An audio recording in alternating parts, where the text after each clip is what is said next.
بسم اللہ الرحمن الرحیم۔ السلام علیکم ورحمۃ اللہ وبرکاتہ۔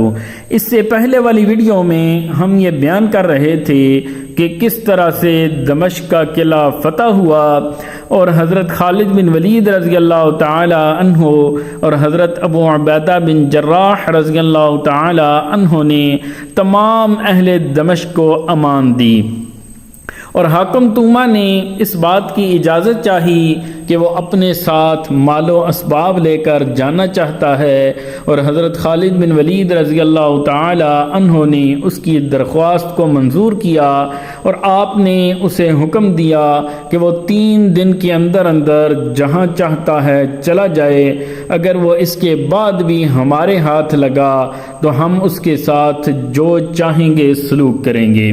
اس نے آپ کی اس بات کو تسلیم کیا، اور وہاں سے اجازت لینے کے بعد اپنا سامان قلعہ کے باہر جمع کرنا شروع کر دیا۔ حضرت خالد بن ولید سے اپنی درخواستیں منظور کروا لینے کے بعد طومہ اور حربیس نے اپنے اہل و عیال، متعلقین اور سپاہیوں کو لے کر دمشق سے روانگی کی تیاری شروع کر دی۔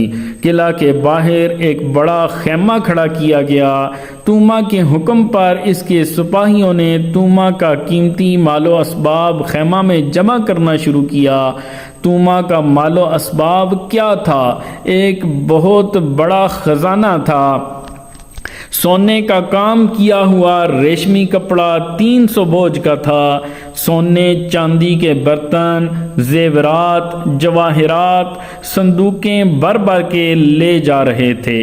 دمشق میں جو متعصب نصرانی تھے اور جن کو جزیہ ادا کرنے سے انکار تھا، وہ تمام لوگ بھی طومہ کے ساتھ جاننے کے قصد سے اپنا مال و اسباب لے کر قلعہ کے باہر خیمہ میں جمع کرنے لگے۔ رومیوں نے کوئی اچھی چیز یا اچھا کپڑا دمشق میں نہ رہنے دیا۔ قلعہ کے باہر قیمتی سامان کا ڈھیر لگ گیا۔ طومہ کے ساتھ جانے والے لوگوں کا میلہ لگ گیا۔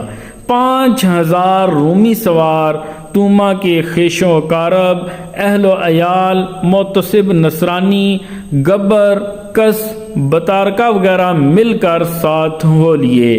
طومہ اور حربیس نے دیکھا کہ اب لے جانے کے قابل کوئی قیمتی چیز دمشق میں باقی نہیں رہی، اور تمام متعلقین، متوسلین لوگ بھی آ گئے ہیں۔ تب انہوں نے قافلے کو کوچ کرنے کا حکم دیا۔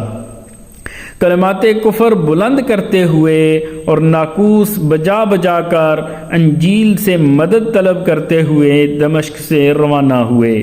دمشق میں اب صرف وہی لوگ تھے جو صلح اور ادائے جزیہ پر رضامند تھے۔